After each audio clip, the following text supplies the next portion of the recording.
Olá, estamos começando mais um Farofa Crítica, um programa onde pensar é o nosso principal ingrediente. A cada programa, intelectuais, ativistas, artistas e outros arteiros comentam sobre temas contemporâneos. O Farofa Crítica é uma produção do CELAC em parceria com o Departamento de Jornalismo e Editoração da ECA USP.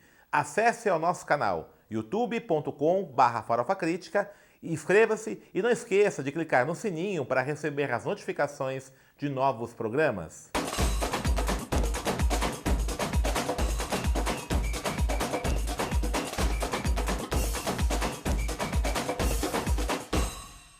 E o Farofa Crítica de hoje recebe o professor Ivan Poli, o criador, o pensador, melhor dizendo, do Renascimento africano, autor dos livros Paideia Negra, Antropologia dos Orixás e Pedagogia dos Orixás. Ivan Poli, muito obrigado por ter aceito o nosso convite. Me explica o que é esse Renascimento africano. Bem, o Renascimento africano, ele começa... Bem, o primeiro Renascimento do Sul é o Renascimento hindu, né, do século XIX, Ramakrishna e Vivekananda, a partir do momento em que as sociedades estavam totalmente europeizadas, a elite europeizada, né, eles fazem um movimento no século XIX para resgatar o pensamento hindu e os valores civilizatórios hindus na sociedade indiana, né? Desse pensamento do século XIX, no século XX, bebeu Gandhi, que foi o responsável pela independência da Índia, né? Nesse momento, esse pensamento do Renascimento hindu influenciou pensadores africanos, né? E a partir da independência, dos movimentos de independência, começa o Renascimento africano, uma segunda fase do Renascimento africano. A primeira fase do Renascimento africano começa ainda na diáspora, dos povos africanos na América, né? Porque a partir do momento em que se viu que era possível viver e se organizar a partir de valores civilizatórios comuns, né? A partir mesmo em etnias diferentes, né? Se vê que é possível fazer algo para se unir à África, né? E começa o movimento pan-africanista e o Renascimento africano em um primeiro momento, né? Num segundo momento ele tem essa influência do hindu, do Renascimento hindu nos anos 60, né? E aí até os dias de hoje, a partir da independência dos países africanos e tudo mais, né? O Renascimento africano visa trazer os valores civilizatórios das comunidades tradicionais africanas para as instituições africanas, né? Isso aí seria a consistência do Renascimento africano, ele consiste nisso, né? Trazer para as sociedades, né? E a gente fala também, atualmente no século XXI, um Renascimento latino-americano, que é trazer os valores civilizatórios indígenas, né? E das sociedades afro-americanas, né? Para as instituições brasileiras, né? E aqui a gente tem a Lei 10.679, que nos beneficia, né? Nós temos espaços como o CELAC, que nos beneficia nesse sentido, que eu dou aula no CELAC, né? De africanidade, justamente, né? E a gente tem o Renascimento africano em ligação, hoje em dia, com o Renascimento latino-americano, né? Então, eu faço parte desse Renascimento africano, sou o único autor brasileiro considerado. Existem outros autores brasileiros do Renascimento africano, Prandi e outros autores, Waldman e outros autores do Renascimento africano, né, aqui no Brasil, mas eu sou o único reconhecido por autoridades africanas como sendo o autor brasileiro do Renascimento africano, por causa de um trabalho que foi feito na África, inclusive que proibiu a criminalização do mito de Exu. Ah, certo. Como é que foi isso aí? Isso aí foi o seguinte, as igrejas evangélicas na África, Valdomiro, Malafaia, essas igrejas, né, que estavam se estabelecendo na Essas empresas, vamos chamar assim, essas empresas, pequenas empresas nesses negócios, né? Estavam estabelecendo, por causa de motivos bíblicos, né, razões religiosas, que não criminalizar o mito de Exu, né? E aí, o meu livro, Antropologia dos Orixás, ele prova que o mito de Exu, ele traz os aspectos de modo social e histórico para essas sociedades, o transgressor, né? Esse transgressor e esse revolucionário, ele é necessário nessas sociedades para a renovação histórica e para um modo social e histórico, né? E que se você tirar esse elemento do imaginário daquela população, esse sistema entra em caos, né? Esse sistema entra em colapso, né? E aí a gente provou isso, o pessoal lá de Ibadan, né, na Nigéria, fez um relatório para o governo, né, os estudiosos de lá, né, fizeram um relatório para o governo, baseado no livro, né, e foi provado, o governo nigeriano falou, vocês por um motivo público querem destabilizar nossa sociedade, né? Então não valeu, não tem prevalência, né? Um dogma sobre um estudo sociológico, né? E aí a gente conseguiu que não fosse criminalizado o mito de Exu, e se o mito de Exu fosse criminalizado, os outros mitos seriam criminalizados. A gente teve apoio das lideranças africanas, da realeza, né? Porque isso aí é contra toda a realeza africana, todas as realezas, né? E aí eu fiquei sendo justamente por esse trabalho, justamente por ter traduzido meu livro para o inglês, né? Foi traduzido Antropologia dos Orixás. Antropologia dos Orixás, foi traduzido para o inglês, né? E o texto Sociologia de Exu foi traduzido para o inglês, né? Foi mandado para lá. Eu mandei para todas as lideranças, né? Então fiquei famoso lá, fui conhecido lá, né? Sou muito lindo lá pelo Academia Edu, né? Pela Base Acadêmica Internacional, né? E estou para publicar em francês meus livros, estou para publicar esses 3 em francês, né? E em inglês na versão papel, né? E justamente por isso eu fiquei conhecido como autor brasileiro, porque tive o reconhecimento deles. E me diga uma coisa assim... Só que tentaram, professor, tirar minha chancela acadêmica.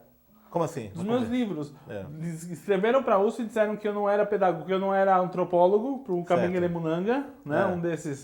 Uma dessas pessoas, né? E daqui do Brasil? Aqui no Brasil, que eu não era antropólogo, que eu não podia escrever um livro chamado Antropologia dos Orixás, né, para tirar a chancela acadêmica do meu livro, para que ficasse livro religioso para livro religioso. Ah, entendi. Marcar como livro religioso, não livro científico, né? Não livro científico, acadêmico, né? certo. Entendi. E aí, claro que não houve ressonância disso, porque o Kabengele falou, olha, tá tudo certo em nível antropológico, você faz uma crítica antropológica e a gente publica. A pessoa, não sou antropólogo, não sei, mas ele não é antropólogo, não pode escrever sobre antropologia, tá? Mas falou, não, tá tudo certo. Né? E aí eles deixaram para lá, né? E continuou da mesma forma, sendo feito, assim, continuou sendo válido o relatório e tudo mais, né? E depois eu descobri que aquele e-mail que me escreveu era de um grande líder religioso. Ah, entendi.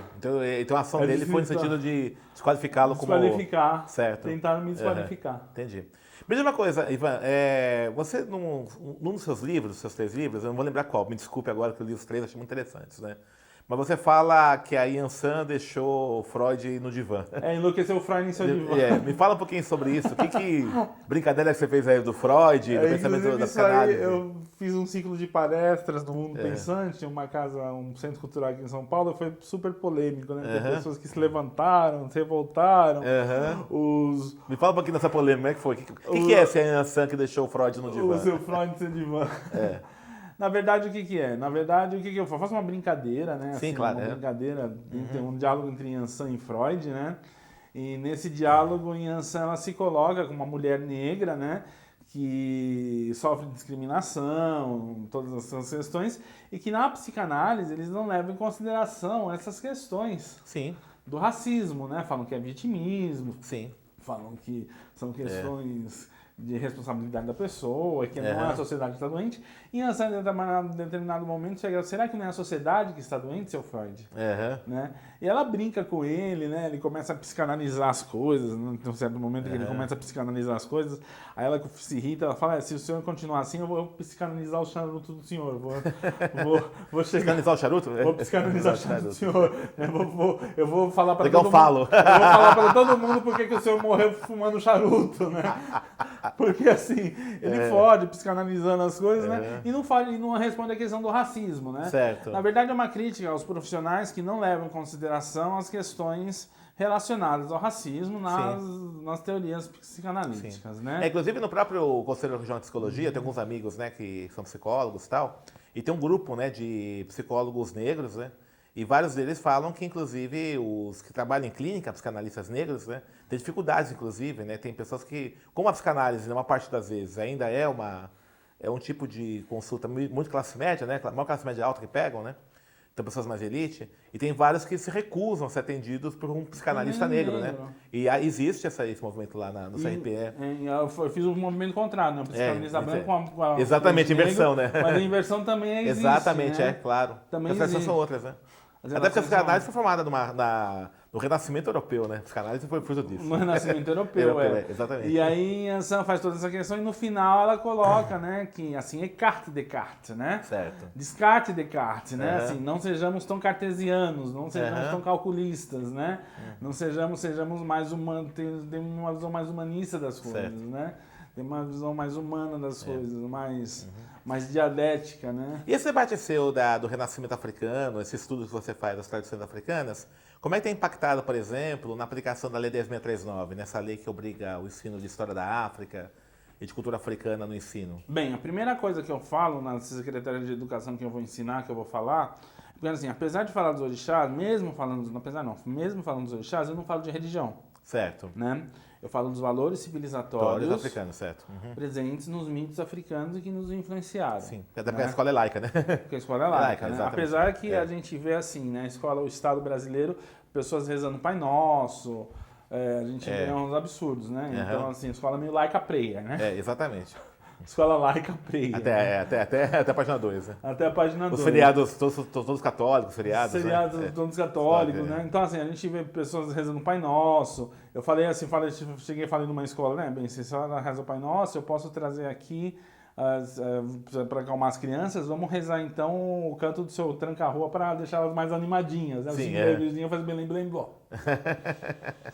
Mas que é uma coisa que já não pode, né? Ou trazer a bombodira para aconselhar as mães que têm maridos que têm problemas. Ou trazer o caboclo do preto velho para aconselhar na reunião de pais. Quer dizer, assim, muitas coisas são... Poderia ser, se a gente faz o Pai Nosso, poderia fazer tudo isso. Exatamente. Né? Que são coisas absurdas. Mas assim, meu trabalho não vai nesse sentido. Meu trabalho vai no sentido de trazer esses valores civilizatórios, né? E na Lei 10.639 ele é bem visto. Né? Assim, quando as pessoas não compreendem esse trabalho, ele é bem visto. Apesar que existe um preconceito muito grande dos setores evangélicos em falar do tema. Em falar mesmo de maculelê, de samba, de questões assim. Profissionais evangélicos se recusam. Sim. Né? Eu dou aula... Esse é o maior entrave, esse, né, Ivan? Na 2039, o maior entrave tem sido um pouco esse fundamentalismo religioso, né? Fundamentalismo religioso, né? Porque, inclusive, assim, por exemplo, eu falo de Iemanjá, eu vou falar dos agregados de família, vou falar das questões da escravidão linhageira, da escravidão doméstica, vou falar de Inhansã, vou falar das mulheres chefes de família, eu vou falar de Xangô, vou falar da lei natural. Perfeito. Né? Da lei natural, a lei natural lá segundo Rousseau, né? Que é aquela lei que vem antes do senso de propriedade, certo. Né? Que é o proteger o outro como coisa pública. Né? São esses valores civilizatórios que nos permeiam e que, por exemplo, no curso, eu tive uma aluna que chegou para mim aqui mesmo no CELAC, né? Ela era de Salvador. Tá. Ela chegou para mim e falou, olha, professor, esse código de moral de Ogum a gente segue lá em Salvador, certo. na nossa tradição. Só que a gente não sabe de onde vem porque são todos evangélicos. Ah, entendi. São todos evangélicos. E a gente não sabe de onde vem. Agora eu estou sabendo que é de Ogum, que é um código ancestral. Né? Que vem na nossa tradição e que nossa comunidade segue. Nós somos negros, uma comunidade negra, e seguimos desde a época do Quilombo esse código. Tá. Só que não sabe a origem. Não sabe a origem. História, tudo isso. Origem, história, tudo isso. Porque existe uma demonização. É um absurdo um pastor semi-analfabeto demonizar valores civilizatórios nacionais, um patrimônio cultural nacional. Sim, exatamente. Né? E assim, o Estado, mesmo os governos mais progressistas, não tinha assim, um trabalho nesse sentido. Né? Era muito tímido o trabalho nesse sentido. A gente ia fazer um trabalho na CEPI, junto à CEPI, eu estava na época antes do golpe, né, no segundo governo Dilma, para fazer um trabalho para levar esses... Com a professora Nilma? Com a professora Nilma. Nilma Gomes, isso. Nilma Gomes, né, com ela. E desde a época da Silvana Clênio e da Luísa Barros, já estava vendo isso, né? A Silvana Clênio lá do Rumi lá de Ribeirão Preto, né? Ela foi da Luísa Barros, Da Luísa Barros, da questão tradicional. Ela é minha mãe de santo, né? Eu sou daquela casa lá ela é sua mãe de santo? Não, minha mãe de santo é a mãe Neide. Mãe Neide, isso, né? Então, ela é da tua mãe de santo. Isso, exatamente. Então ela é mesmo, porque ela é da do Ilê e Amezão Urum, né? Então, ela é de lá, mãe de santo. Eu conheço ela. Então, ela que me levou para Brasília, eu fiz um relatório e tudo mais, e depois ficou meu trabalho lá, e a gente ficou de fazer um trabalho assim, de levar para as comunidades de raiz de tradição africana um profissional que fosse estudioso de pedagogia, de história, de letras, desde 1739, certo. Né, que falasse da antropologia dos orixás e mais o trabalho que ele estivesse fazendo, né, desses valores civilizatórios, mais o trabalho que ele estivesse fazendo em um terreiro para chamar as pessoas, chamar os alunos de sociologia e antropologia, sociologia e filosofia do ensino médio, para trazer para dentro do terreno, para transformar esse terreiro em um ponto de cultura. Ah, entendi. Né? A ideia era fazer isso, só que aí veio o golpe, aí acabou, cortou tudo isso, né? Aí eu fui fazer fui pro ensino privado universitário, né? Fui demitido por usar meu livro. Tá. Fui perseguido por usar meu livro. Na universidade que você deu aula? Na universidade que eu dei aula. Que impressão, que absurdo. Estou processando, é um absurdo. Os alunos evangélicos se recusaram a ler. Aí você vê a realidade, né? Então eu queria falar um pouco com você sobre isso, né? Essa dificuldade que nós estamos enfrentando hoje, desse fundamentalismo crescente, né? E aí você vê, por exemplo, você tem, assim, nada contra as religiões, acho que a religião é uma opção de cada um, né? Mas quando você observa que esse fundamentalismo acaba sendo a base política, essa base dessa intolerância que vem crescendo, nem intolerância, hoje é um racismo religioso, eu acho, na verdade, né? Mais que intolerância, né? De violências praticadas, né? Como é que você enxerga as possibilidades desse renascimento africano, latino-americano, apresentar-se como alternativa? Porque é uma dificuldade. Bem, ele é alternativo. Ah, né? Assim, ele é. Mas apresentar-se como assim, publicamente, consolidar-se como uma proposta mesmo. Ele se consolida a partir do momento que você tem aderência nas universidades, no meio acadêmico. Certo. Nesse meio acadêmico. A gente tem que primeiro estar no início, né? Tem que estar embrionado lá no renascimento latino-americano, sobretudo, né? Em espaços como o CELAC, em espaços como a universidade pública, em espaços como universidades federais, né? E daí a gente tentar criar teses e pessoas que um pensamento intelectual. Um pensamento intelectual certo. Que sustente isso. Né? E que leve isso para políticas públicas. Entendi. Né? Eu acho que nesse governo vai ser muito difícil a gente prosperar. A gente vai trabalhar como resistência. Sim. Né? A gente ter eco nesse governo vai ser meio difícil. Né? Mesmo que nos governos passados a gente tinha um certo eco, mas mesmo assim existia uma certa resistência desses setores mais conservadores. Exatamente. Né? É também compreensão da parte da esquerda também, né? Então, a esquerda tem uma parte extremamente europeizada, né? Sim. Acho que a base teórica dela é europeia. É extremamente europeizada. Por exemplo, quando você fala na esquerda que existem experiências, não digo socialistas, mas assim, anticapitalistas, na África, né? Eles não conhecem. Não conhecem, por exemplo, você fala que, por exemplo, os transgressores, né? Tem os transgressores em modo de produção, né? Que eram aqueles que, quando os detentores dos meios de produção na África, pela concentração de riquezas, desequilibravam a estrutura social, eles eram mortos, eles tinham a morte social, a morte física. Certo. Né? Eles tinham essa morte social, ou seja, eram experiências pré-capitalistas, experiências anticapitalistas. Né? E que aconteciam na África muito antes de Marx. Entendi. Aconteciam no leste da África, acontecem ainda no leste da África, e tem uma origem muito anterior a Marx, né? Certo. Então, assim, todas as relações, mesmo na Ásia você tem essas relações, né? Na Índia você tinha certos grupos que tinham essas relações, né? Com os detentores dos meios de produção, né? Quando você fala disso, é extremamente não. Parece que quando você fala assim, tudo começa com Marx. Né? Como se o mundo não tivesse tido experiências anticapitalistas anteriormente a Marx. E a África teve essas experiências, né? Teve essas experiências e elas são extremamente importantes. Inclusive, se você for ver, o fio condutor da educação africana, da educação na África Ocidental, se você tomar... Tem vários nomes, tá? Esse fio condutor. Por exemplo, os gregos, né, quando a gente vai estudar a paideia grega, lá no Paideia Negra eu falo disso, né? Quando a gente vai estudar a paideia grega, né, o fio condutor da educação grega se chama arete, que é a excelência. Você tem que ser excelente, o herói tem que ser excelente em algo. Excelente é ser melhor que o outro. Tá. Melhor que o outro, concorrer com o outro. Tá. É uma disputa sempre. É uma disputa sempre. E não necessariamente você precisa ter caráter. Ah, entendi. Né? E no fio condutor da educação africana, na educação da África Ocidental, você tem vários nomes, mas o nome que eu uso entre os Yorubás, é Iuá. Iuá Pelé e o Arerê, que é o caráter, justamente. O fio condutor é o caráter.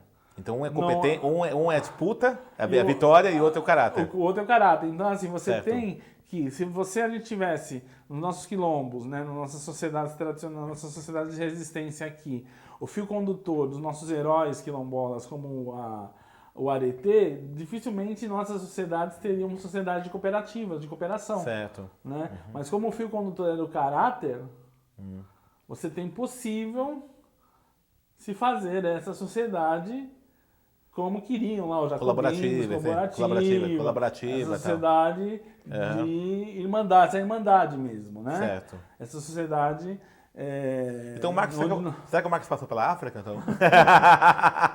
Então, assim, tem essas questões. Aprendeu, né? E a gente leva essas questões, né? Importante isso. A gente leva essas questões, né? E, assim, outra questão muito importante, a lei natural, né? Você vai lá em Rousseau, falar que a lei natural, o homem no estado de natureza, o homem das sociedades tradicionais seria o estado mais elevado da humanidade, que o homem devia permanecer, segundo Rousseau, né? Tudo isso, tem o meu texto Xangô antes de Rousseau, Certo. né? Fala que tudo isso está no Código de Xangô, e é um código que nos é caro, né? Certo. Assim, que a lei natural é aquela lei que vem antes do advento da propriedade, que se protege tudo é de todos, Certo. né? E a gente não reconhece, o Rousseau fala que a magistratura, né? A própria magistratura, as instituições, a escola, a educação, as instituições administrativas surgem para deixar os pobres no lugar deles, né? Para defender a propriedade, Certo. né? Tal como surgindo, que o homem se corrompe e tudo mais, né? Nas sociedades tradicionais, que estão um passo anterior a esse, né? A lei, ela é a defesa do bem comum, né? Então, na sociedade, nos nossos terreiros, a gente tem essa questão da defesa do bem comum. E a verdadeira razão pela qual nós somos perseguidos pelos protestantes é justamente pelo espírito do capital. Entendi. O espírito do capital, lá de Max Weber, né, que ele falava, né, que surge da ética protestante, né, que está na teoria da prosperidade e tudo mais, que é acumular bens, acumular capital com uma finalidade em si mesma. Certo. Né, que vai contra esse espírito africano, né, de ter o bem comum. Entendi. Né, de ter toda essa experiência, o espírito africano vem com essa experiência anticapitalista. Certo. Né, assim, o renascimento africano vem com essa experiência. Então, assim, o grande embate, além desse embate religioso, entre aspas, né, esse embate ideológico, o embate é ideológico, mas também nesse campo. Certo. Né? Também se dá nesse campo. Ivan, nós estamos terminando nosso programa. Faz um merchan nos seus livros, né? Quem quiser comprar, onde pode achar. Bem, gente, por enquanto eu estou mudando de editora. Né? Eu estou indo para a editora Palas. Eles vão ser lançados até o final do ano. Eles vão ser lançados de outubro a dezembro. Certo. Vão ser lançados na editora Palas. Vocês vão poder comprar nas livrarias, né? Eu estava com uma outra editora, estou mudando de editora. Por enquanto, vocês podem baixar meus 12 livros sobre renascimento hindu, renascimento chinês, renascimento do Oriente Médio, renascimento russo, renascimento europeu, né, que eu tô, os renascimentos. Os renascimentos do Sul, né, de forma geral, né, que a gente eu tenho um contato com pessoas de outros lugares, né, a gente são vários intelectuais do mundo inteiro, né. Vocês podem achar no academia.edu no meu perfil Ivan Poli. Ivan Poli, tá? academia.edu/Ivan Poli, é isso? /Ivan Poli. Ok. Então lá a pessoa pode baixar seus 12 livros. Pode baixar meus 12 livros. Aí, Eu em Pessoa, que é um diálogo que eu faço com a poesia de Fernando Pessoa, as lágrimas de Mayakovsky, né, as últimas lágrimas, as cartas seladas com as últimas lágrimas de Mayakovsky para todos os heróis de todos os tempos, para os poetas de todos os tempos, que é do Renascimento Russo. Tem o Castelo de Meu Pai, a Glória de Minha Mãe. Beleza. Então, tem vários livros, né, do Renascimento, não só do Renascimento africano.